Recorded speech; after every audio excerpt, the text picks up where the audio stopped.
오늘 저에게 주시는 하나님 말씀은 요한복음 21장 1절부터 14절까지입니다.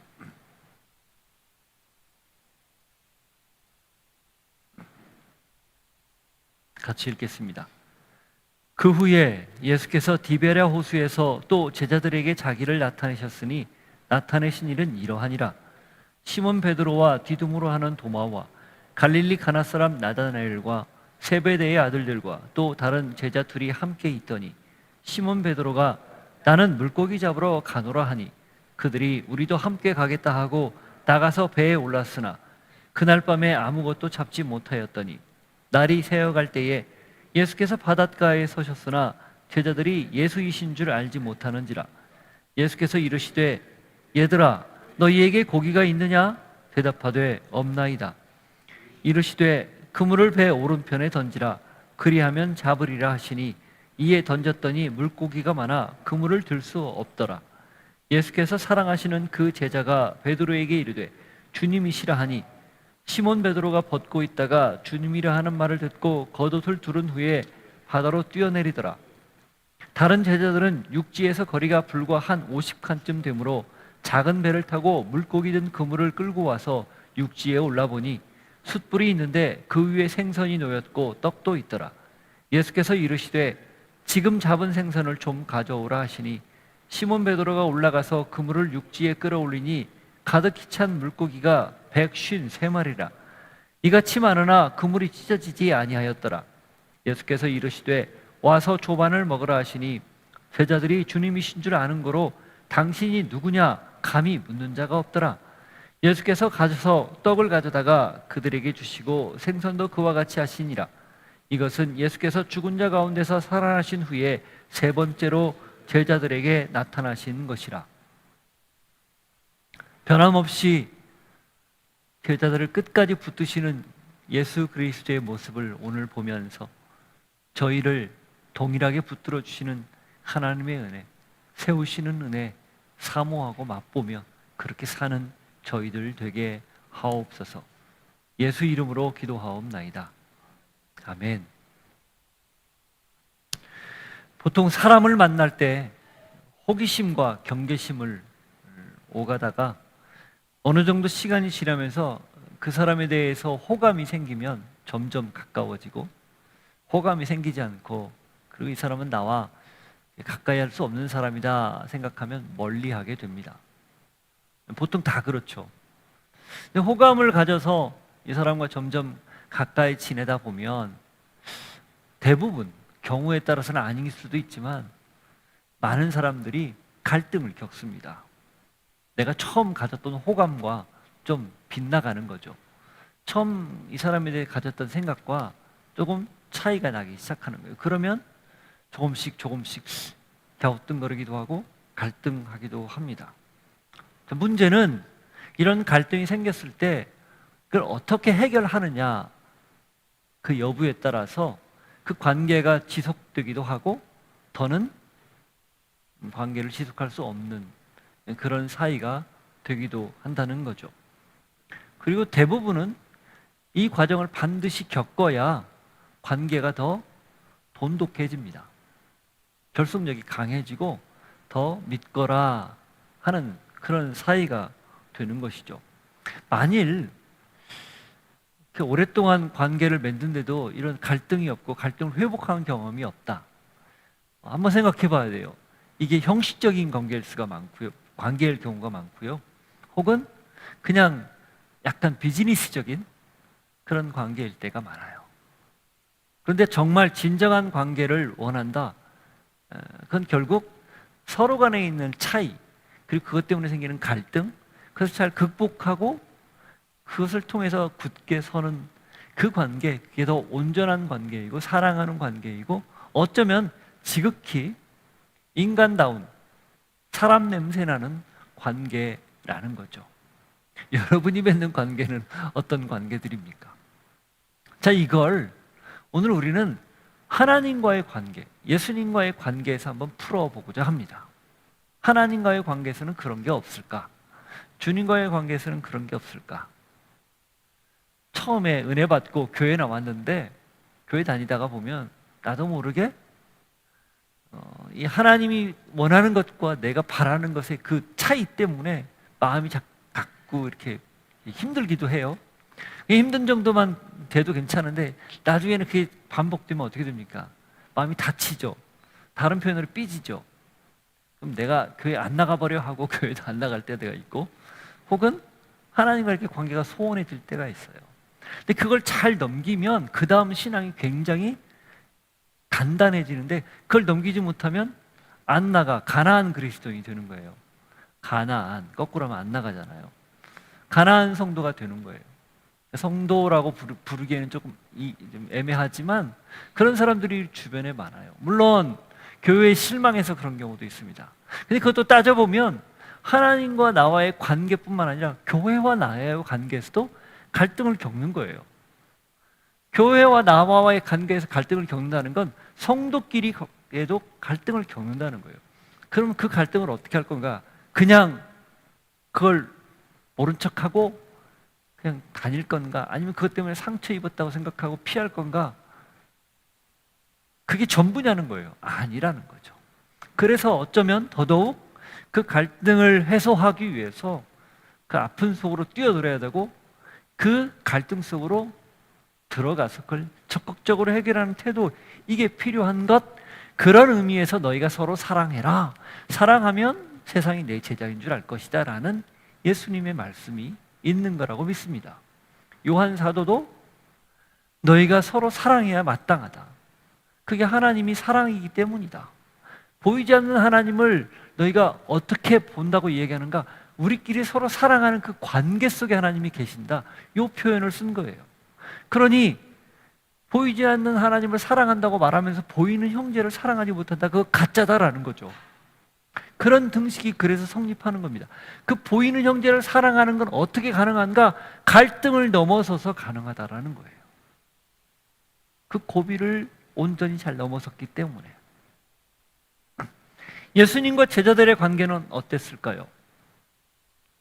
생각해 보십시오.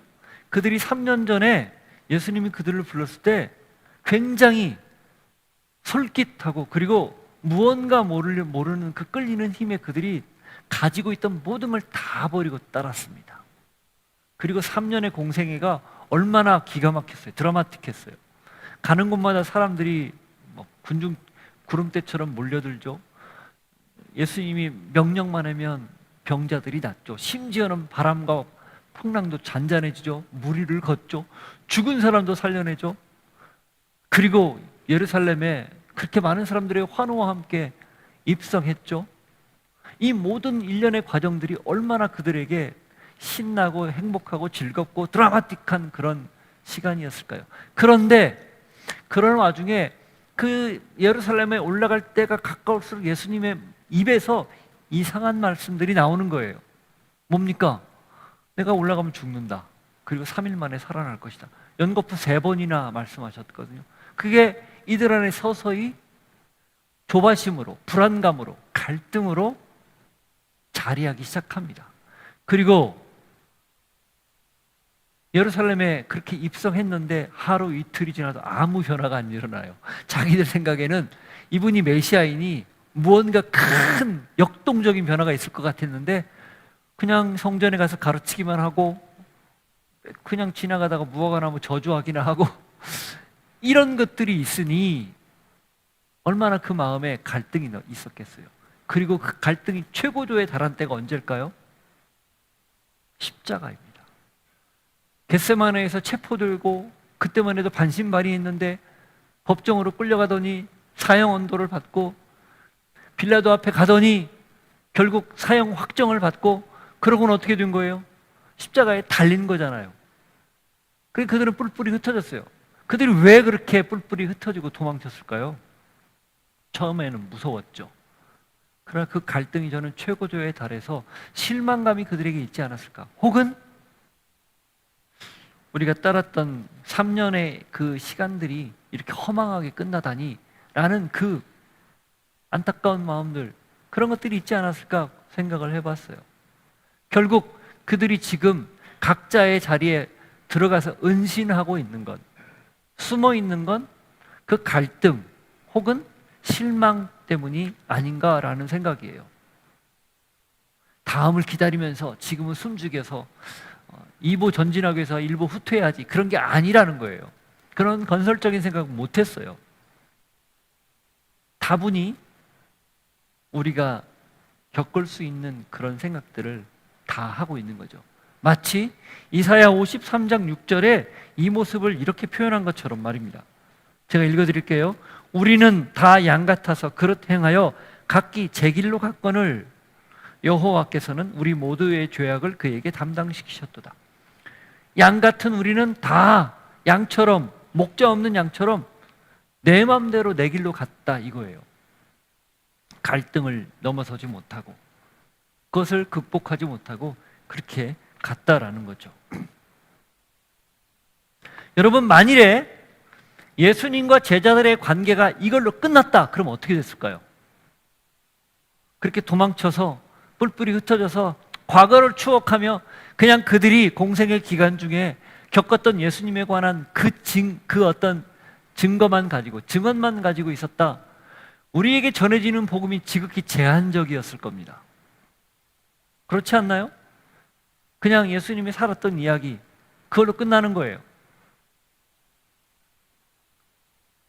우리에게 복음이 전해지는 것도 아주 그냥 한 스토리로만 끝났을지도 몰라요. 그게 생명으로 안 다가올 수 없었다는 거죠. 그런데 그 갈등을 넘어서서 부활한 예수님이 그들을 만나 다시 회복시키고 불러서 그들에게 사명을 주었기 때문에 오늘 우리가 접하는 이 복음서, 복음, 이걸 동시에 경험하고 그들이 누렸던 생명, 우리도 누리게 된 거예요. 결국 그들이 갈등을 넘어서서 그 갈등을 디디고 서서 사명자로 섰기 때문에 우리에게 고스란히 복음이 전해진 것이다, 그 말입니다.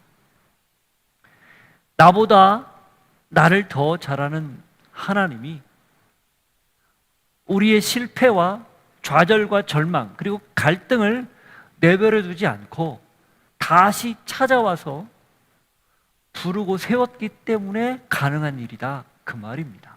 이건 지금도 여전히 현재형입니다. 우리가 삶의 현장에서, 자리에서 갈등하고 고민하고 때로는 실패하고 그래서 좌절하는 경우들이 많잖아요. 그런데 그럴 때 어떻게 할 건가?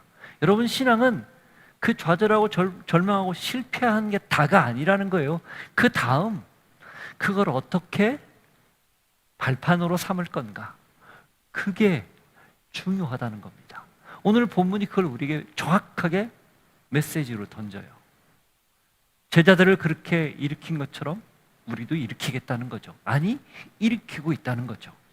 오늘 이 말씀이 저와 여러분에게 그래서 다시 힘이 되기를 바랍니다.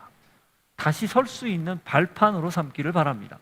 그래서 우리 실패의 자리가 더 이상 실망의 자리가 아니라 하나님이 당신의 놀라운 역사를 펼칠 수 있도록 하는 디딤돌 같은 자리라는 것을 꼭 기억할 수 있기를 바랍니다. 자, 십자가의 충격에 제자들이 뿔뿔이 흩어졌죠. 그런 제자들을 예수님이 먼저 찾아온다고 기록합니다. 21장 1절. 그 후에 예수께서 디베랴 호수에서 또 제자들에게 자기를 나타내셨으니 나타내신 일은 이러하니라. 베드로와 요한 빈 무덤을 발견했죠. 20장에 보면 그런 표현이 나오죠. 그 20장에 보면 4절 보세요. 둘이 같이 다름질하더니 그 다른 제자가 베드로보다 더 빨리 달려가서 먼저 무덤에 이르러 구부려 세마포 놓인 것을 보았으나 들어가지는 아니하였더니 시몬 베드로는 따라와서 무덤에 들어가 보니 세마포만 놓였고 또 머리를 쌌던 수건은 세마포와 함께 놓이지 않고 딴 곳에 있던 대로 놓여 있더라. 빈 무덤을 발견한 거예요. 그리고 나중에 거기 보면 8절 보세요. 그때야 무덤에 먼저 갔던 그 다른 제자도 들어가 보고 믿더라, 이렇게 되어 있습니다. 근데 이들이 그렇게 믿었는데 어떻게 했어요?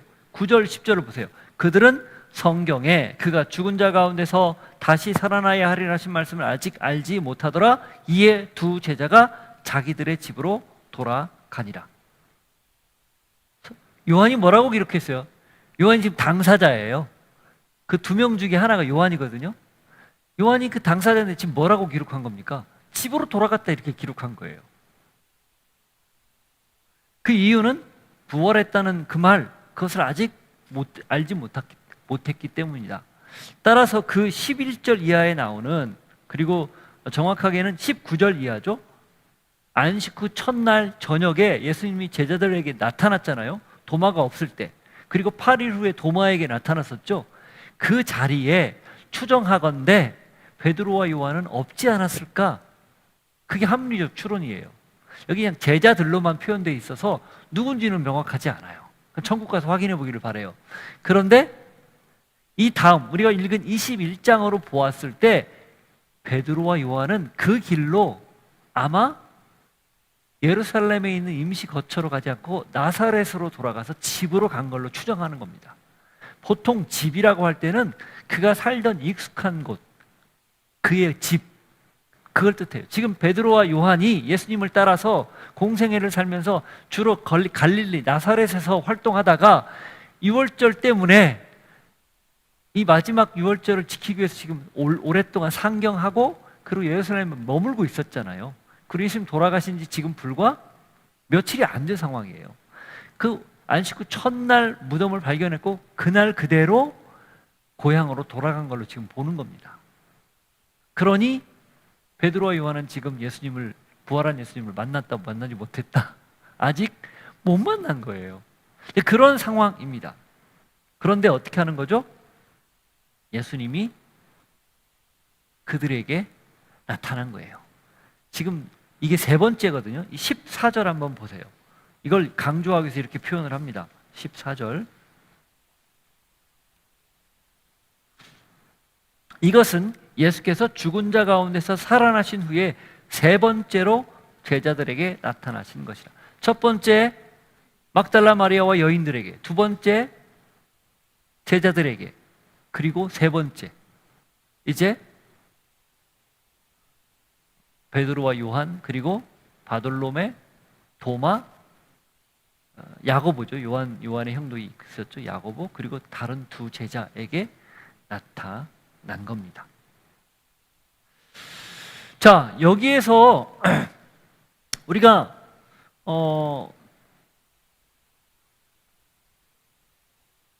나사렛으로 돌아간 것, 이걸 어떻게 그러면 이해를 해야 되는가? 사실은 그들을 뭐라고 탓할 수만은 없어요. 왜냐하면 예수님이 공생의 기간 중에 내가 십자가에서 부활한 뒤 3일 만에 부활한 뒤에 너희들을 나사렛, 갈릴리에서 만날 것이다, 이런 말씀을 하셨거든요. 갈릴리에서 보자 이렇게 얘기했거든요. 그리고 막달라 마리아에게도 부탁하기를 가서 제자들에게 내가 부활했다고 전하고 갈릴리에서 보자, 그 말을 좀 전해줘라, 이런 얘기 하시거든요. 그러니 탓할 수만은 없어요. 아, 그들이 예수님을 부활한 걸 믿지도 못하고 그리고 믿음이 없어서 고향으로 돌아갔다, 이렇게 말해서는 안 된다는 거죠. 자, 따라서 이 말씀 우리가 어떻게 이해해야 할까요? 실망감을 안고 그들이 비록 고향으로 돌아갔을지 몰라도, 혹은 예수님의 약속을 기억하고 고향으로 돌아갔을지 몰라도 예수님은 분명하게 그들에게 지금 찾아가고 있다라는 사실입니다. 실망하고 실패하고 좌절한 그들에게 다시 찾아가서 그들을 일으켜 세울 그런 마음, 갈등을 가지고 있었던 그들을 불러서 일으켜 세우려는 그런 마음이 예수님에게 있다라는 걸 분명히 우리가 기억해야 한다는 거죠. 그래서 굳이 갈릴리에서 만나자 했고 이들에게 특별한 만남을 지금 가지려고 하는 것입니다. 자, 그러면 그 만나려고 하는 대상은 누구인가? 2절에 보십시오. 2절. 시몬 베드로와 디두모로 하는 도마와 갈릴리 가나 사람 나다나엘과 세베대의 아들들과 또 다른 제자 둘이 함께 있더니, 여기 7명이 있는데 베드로, 그리고 디두모는 쌍둥이라는 뜻이에요. 쌍둥이 도마, 그리고 나다나엘. 이 나다나엘이라는 말은 하나님의 선물이라는 뜻인데 다른 복음서의 바돌로메입니다. 돌로메의 아들 바돌로메. 그리고 세베대의 아들들 누구죠? 야고보와 요한, 그리고 다른 2명의 제자. 이게 총 7명이에요. 여기에 다른 사람들은 다 이해가 되는데 이 도마는 살짝 의구심이 생겨요. 왜냐하면 20절에 보면 8일 후에 예수님이 나타나서 도마에게 옆구리하고 손가락 보이면서 넣어보라고 했고 그걸 보고 믿었잖아요. 그런데 도마가 지금 다시 갈릴리에 가서 이 현장에 같이 있는 거예요. 이거 읽다 보면 좀 이해가 안 되지만 여러분 쉽게 생각하면 돼요. 도마가 믿음이 없어서 갈릴리로 간 게 아니고 약속을 믿고 예수님이 하신 말씀을 믿고 아까 얘기한 대로 갈릴리로 간 거고 그 자리에 제자들이 함께 그냥 어우러져 있는 거예요. 그러니까 믿음이 없이 그냥 자신의 불신을 그렇게 표현한 게 아니다. 이렇게 이해해야 돼요. 잘못 해석하면 그렇게 보고 믿었는데 또 믿음이 없어서 거기에 갔나? 이렇게 볼 수 있는데 절대 아니라는 거예요. 어쨌든 그 자리에 있습니다. 도마가 예수님 만난 얘기를 했겠죠.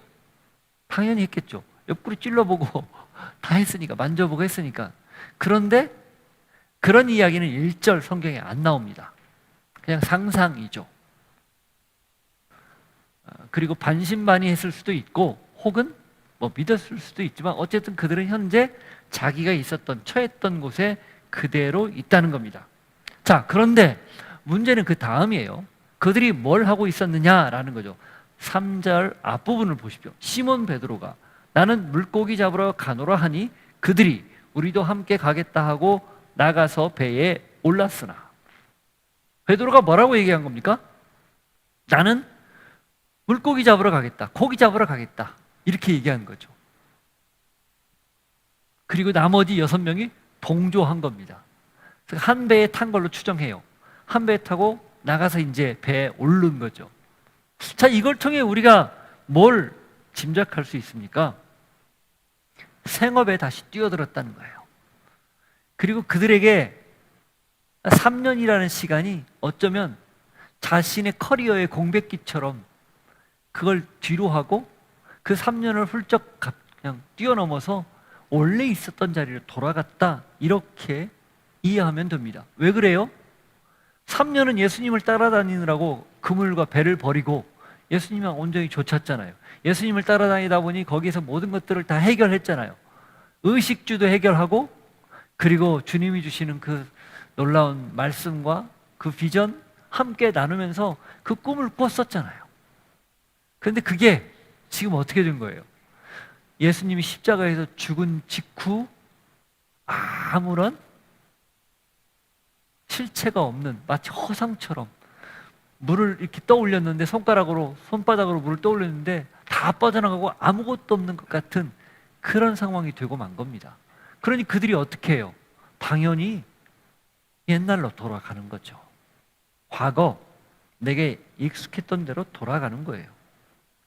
생각해 보세요. 3년간 휴직했지만 3년 뒤 복직했는데 평생을 그물을 던지고 고기를 잡았고 배를 이렇게 운행했던 사람들이기 때문에 그냥 몸이 반응하는 거예요. 안 가르쳐줘도 자연스럽게 그동안 몸이 배어있던 게 다 나오는 거죠. 익숙한 손놀림, 몸놀림, 익숙한 현장. 안 그래요? 경단이 없는 거예요. 경단남이 아닌 거죠. 그러니 그들이 무슨 생각했겠습니까? 제가 묵상을 해보니까 그래, 이게 우리 천직이지. 3년 동안 우리가 어찌 보면 꿈 같은 시간을 보낸 거야. 그냥 과거를 추억하는 거예요. 그 3년이 너무 좋았는데 그건 나와 이제는 저는 상관없지. 내 현실은 배 위에 물고기를 잡으려고 그물을 던지고 이 비린내 나는 곳에서 사는 게 내 현실이지. 이게 그들 생각 속에 자연스럽게 자리하지 않았을까요? 너무 익숙하니까. 여러분, 왜 그렇지 않아요? 우리도 한때 예수님을 뜨겁게 만나서 그 뜨거운 열정으로 복음을 전하겠다고 헌신하며 살았던 때가 있었잖아요. 그리고 그때를 추억하는데 어느덧 추억으로 그게 끝나고 시간이 지나면서 익숙해지고 어쩌면 그 생각이 굳어져 이렇게 점점 희미해져서 혹은 너무 굳어져서 더 이상 다른 생각으로 발전하지 않고 다른 삶으로 살지 않고 그냥 익숙하게 사는 경우 있잖아요. 그때가 좋았지. 혹은 뭐 이런 생각하는 거잖아요. 그때 내가 왜 그랬지? 그런 생각도 하고. 흡사 그런 모습이 아닐까 생각하는 거죠.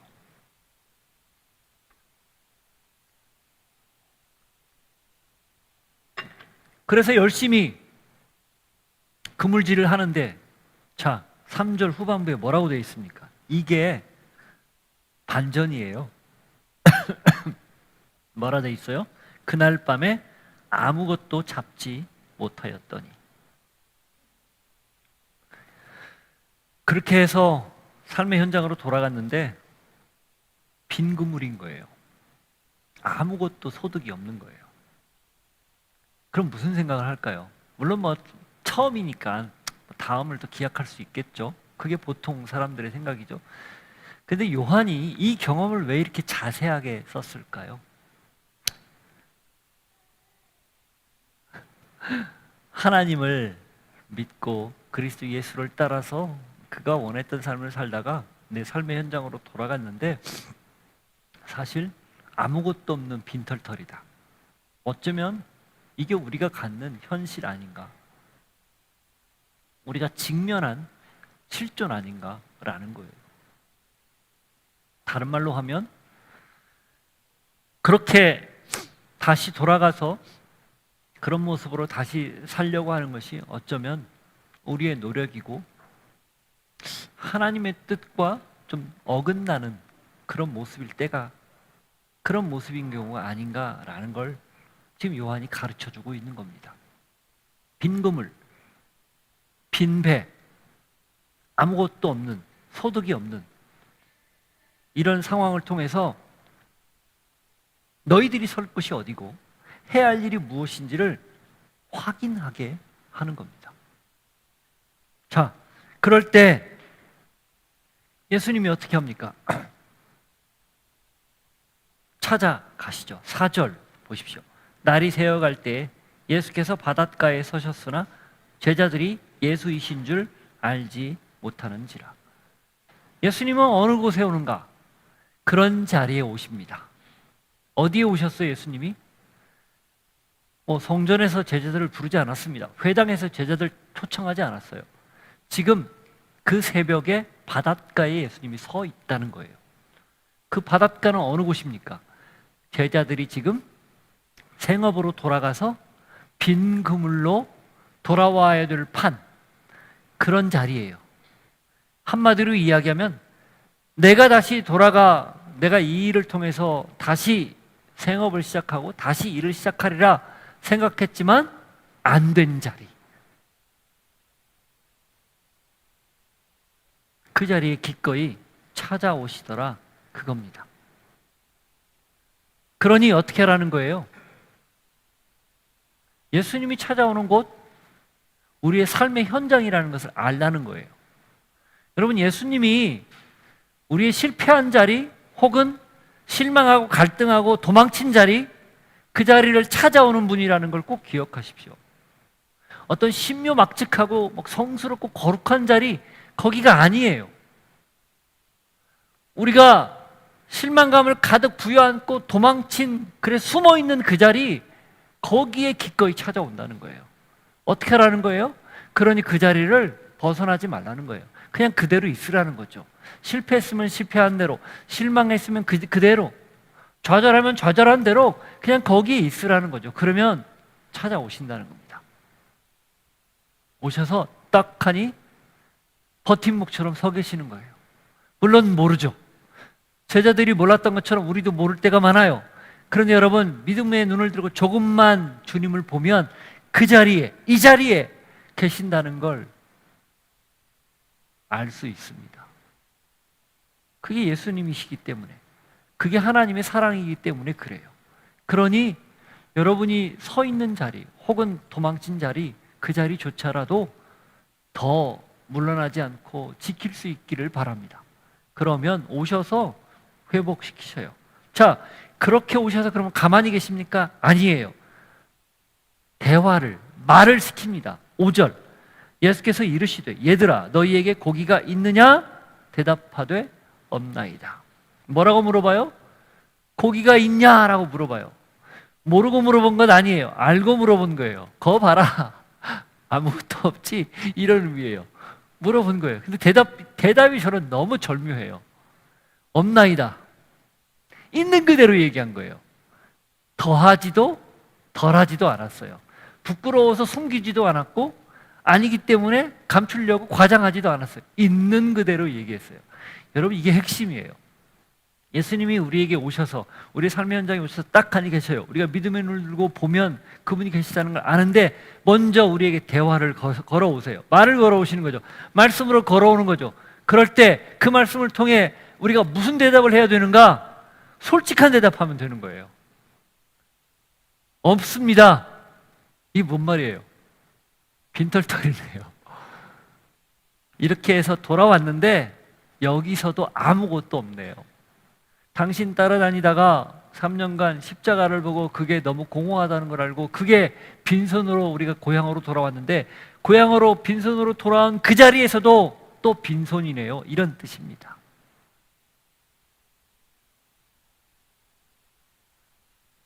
만일에 고기 많죠.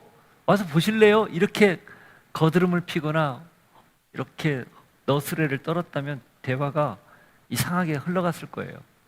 근데 없습니다. 이렇게 이야기하니까 그 다음 대화로 자연스럽게 이어지는 거죠.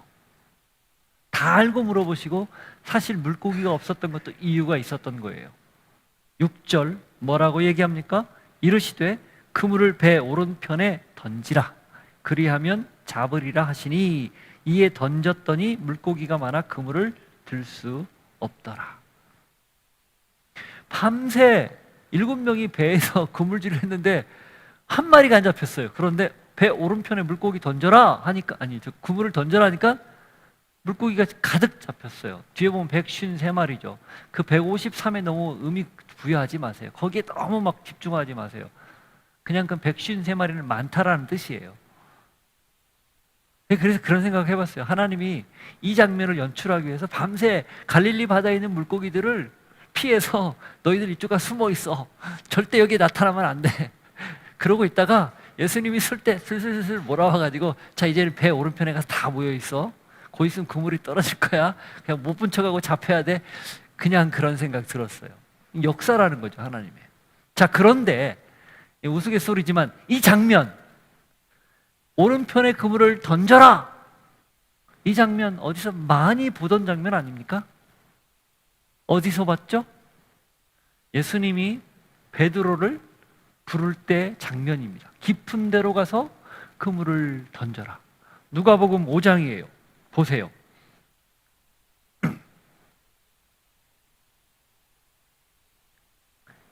누가복음 5장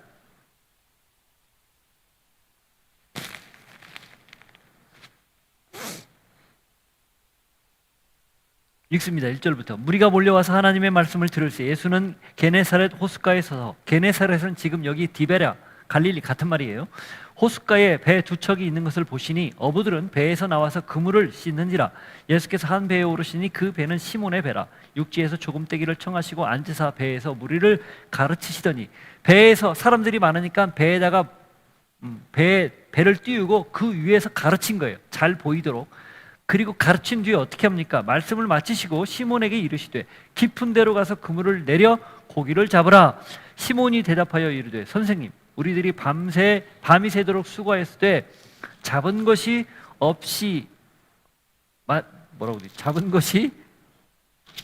없지만은 말씀에 의지하여 내가 그물을 내리리이다 하고, 그렇게 하니 고기를 잡은 것이 심히 많아 그물이 찢어지는지라. 이에 다른 배에 있는 동무들에게 손짓하여 와서 도와달라 하니 그들이 와서 두 배의 채움에 잠기게 되었더라. 시몬 베드로가 이를 보고 예수의 무릎 아래에 엎드려 이르되 주여, 나를 떠나소서, 나는 죄인이로소이다 하니, 이는 자기 및 자기와 함께 있는 모든 사람이 고기 잡힌 것으로 말미암아 놀라고 세베대의 아들로서 시몬의 동업자인 야고보와 요한도 놀랐습니다. 예수께서 시몬에게 이르시되 무서워하지 말라. 이제 후로는 내가 사람을 취하리라 하시니 그들이 배들을 육지에 대고 곧 모든 것을 내버려 두고 예수를 따르니라. 베드로가 부름받는 장면인데 거기에 누가 있었어요? 야고보와 요한도 있었어요. 그러니 적어도 이 7명 중에 3명은 굉장히 익숙한 장면이에요. 어디서가 많이 보고 들었던 장면이라는 거죠. 자, 굳이 예수님이 왜 이렇게 찾아와서 이렇게 말씀을 하셨을까요? 이 누가복음 5장은 베드로가 극적으로 부름받는 장면이에요. 그렇죠? 예수님은 각 사람에게 맞춤형으로 찾아가서 불렀어요. 여기 나오는 여기 누구죠? 나다나엘도 그렇고 그다음 마태 같은 경우도 마태는 세관에 앉아 있을 때 그를 불렀죠. 각각 찾아가서 불렀고 베드로도 그렇게 따로 불렀어요. 근데 베드로의 부름은 굉장히 특별했습니다. 그리고 거기에 분명한 의미까지 부여했어요. 이제는 사람을 낚자, 사람을 취하자. 지금까지 네가 고기를 취했지만, 물고기를 취했지만 이제는 사람을 취하는 사람으로 살자 하면서 이 기가 막힌 드라마틱한 광경을 통해서 그를 불렀거든요. 베드로에게는 언제나 익숙한 장면이고 언제나 뇌리에 사라지지 않는 장면입니다. 그런데 지금 그 모습을 재현하고 있는 거예요. 이 모든 밑그림, 이 모든 과정은 누구를 위해서 지금 예수님이 하고 있는 걸까요? 타겟팅이 누굽니까? 베드로 한 사람이에요. 사실 나머지 사람들도 더불어 같이 있는 거지만 베드로에게 온통 집중되어 있는 거죠. 왜 그래요? 베드로가 지금 가장 큰 실망감을 가지고 아니면 후회를 안고 고향으로 돌아왔기 때문이에요. 무슨 후회입니까? 그러지 말걸. 그때 부인하지 않았어야 되는데 예수님이 그렇게 경고까지 예고까지 했는데 내가 왜 그랬지? 그런 마음을 가지고 갈릴리로 지금 도망치듯 와 있었기 때문에 그래서 어쩌면 터벅터벅 그냥 좋아서 생업의 현장에 뛰어든 게 아니라 어쩔 수 없이 어떻게 보면 잊으려고 뛰어들었을지도 몰라요. 왜 몸을 피곤하게 하고 힘들게 해서 고통, 고난, 이 생각들을 이렇게 잊어보려고 하는 것들도 있을 수 있잖아요. 그런 베드로에게 세심하게 배려하기 위해서 지금 이 장면을 연출한 겁니다. 예수님이 때로는 알아듣지 못하는 말씀들을 많이 했어요. 비유죠. 그런데 어떤 때는 정확하게 이렇게 분명한 언어로, 행동 언어로 말씀을 하십니다.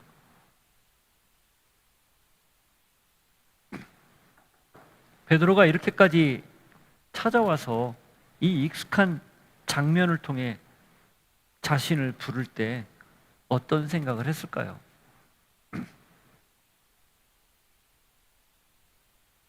3년 전에는 자신이 죄인이라는 걸 깨닫고 예수님이 떠나기를 원했어요. 떠나가기를 바랬죠. 근데 지금은 어떤 생각을 하고 있을까요? 내가 도망치고 싶은 거예요. 근데 예수님이 그걸 알고 그 마음을 헤아려서 지금 찾아온 겁니다.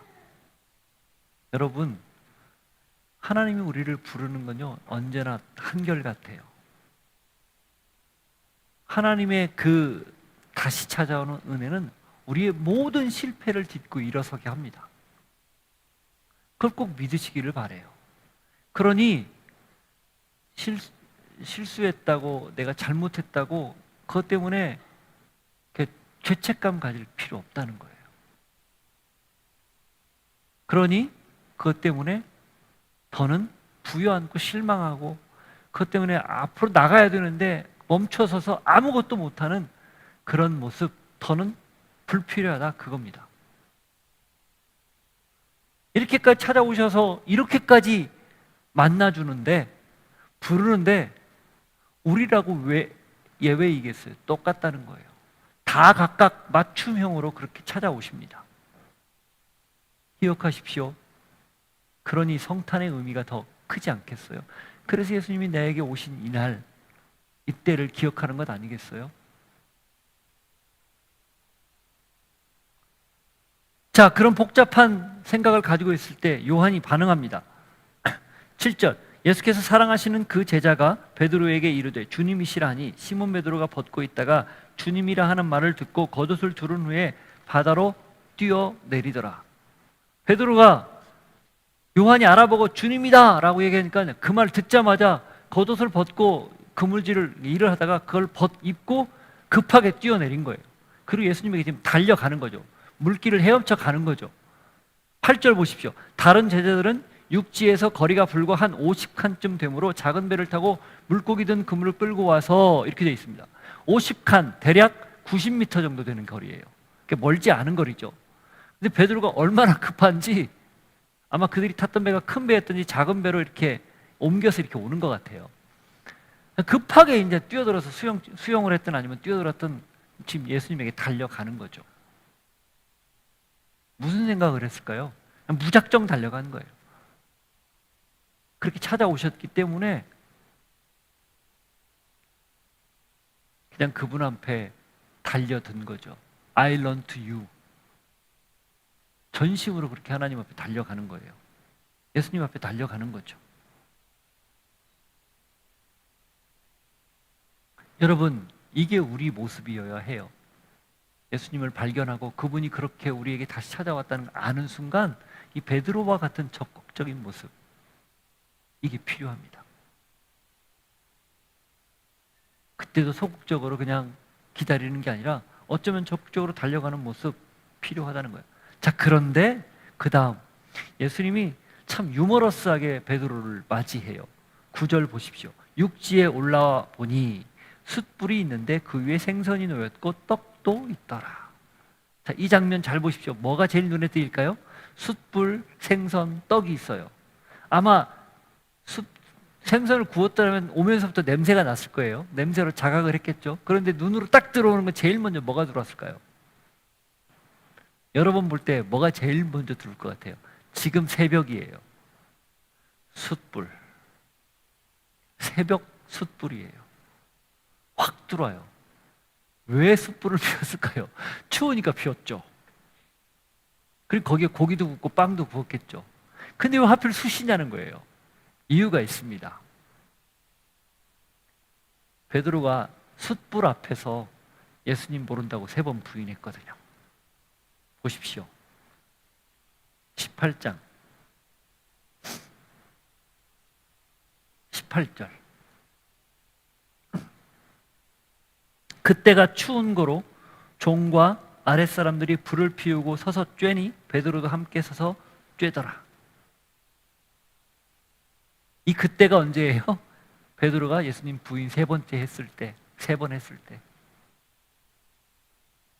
여기 불을 피우고 서서 쬐더니 베드로도 함께 서서 쬐더라. 불을 쬐다가 여종이 계속 물어볼 때 아니라고 나중에는 욕설까지 하면서 부인했거든요.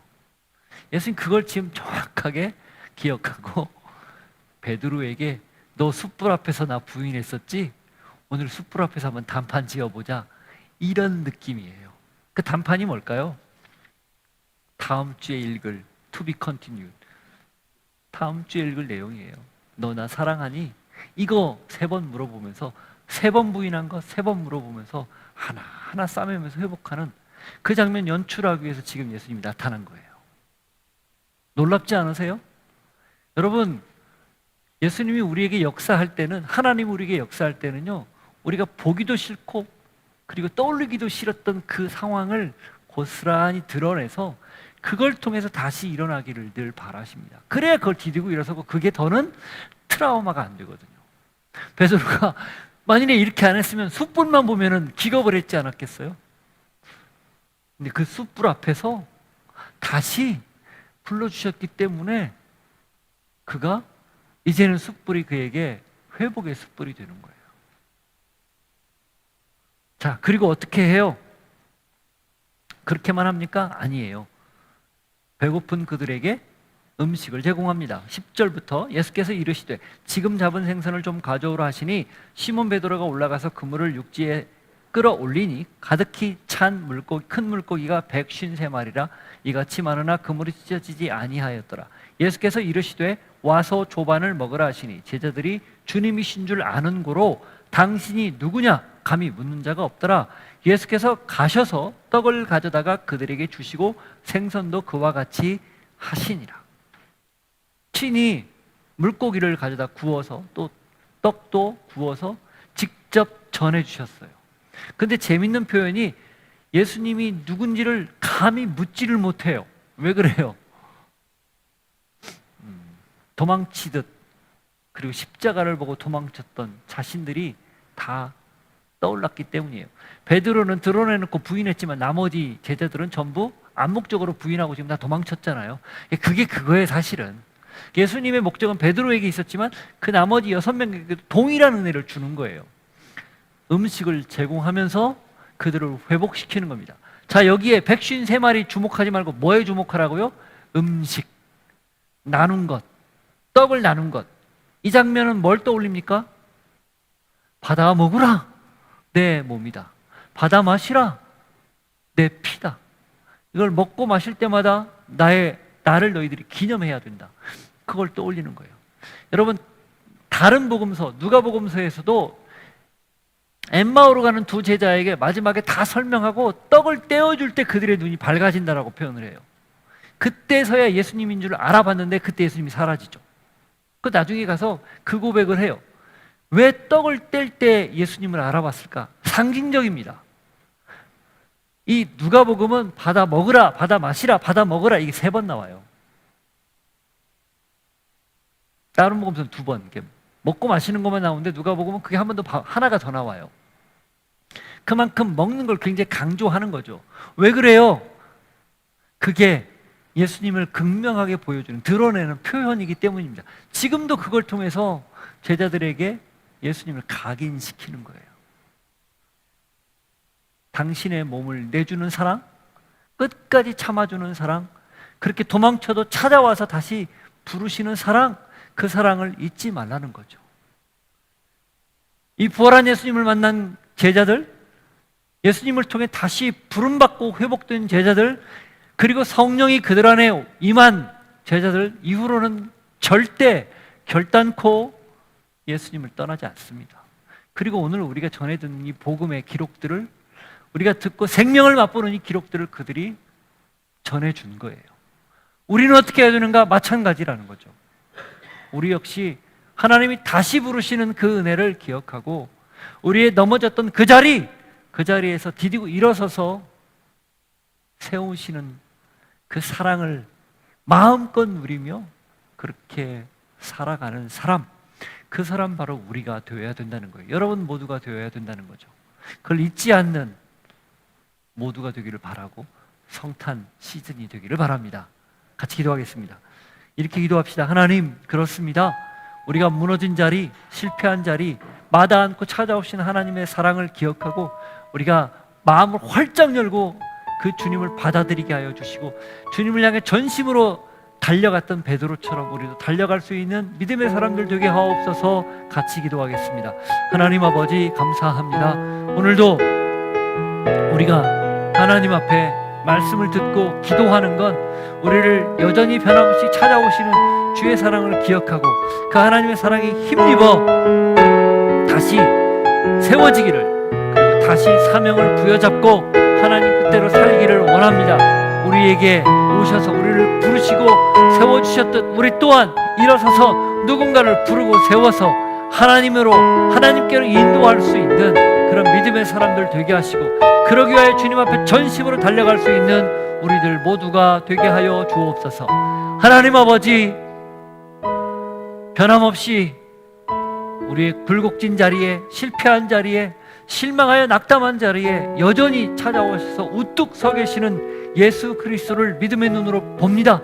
그리고 우리를 부르시는 음성을 듣고 우리를 불렀을 때 그 장면을 떠올리며 다시 하나님께로 달려갑니다. 하나님 아버지, 우리를 세워주셔서 다시 사명의 자리에서 하나님 뜻대로 살아갈 수 있는 믿음의 사람들 되게 하여 주옵소서. 예수 이름으로 기도하옵나이다. 아멘. 함께 고백합니다. 일어서서 이의 주고 목이 마르니 성령의 기름 부소서. 그의 줄이고 목이 마르니 내 잔을 채워 주소서. 늘 넘치도록 채워주시는 하나님의 은혜를 기억하여 우리가 가진 것을 구별하여 드리오니 받으시고 마음껏 사용하여 주옵소서.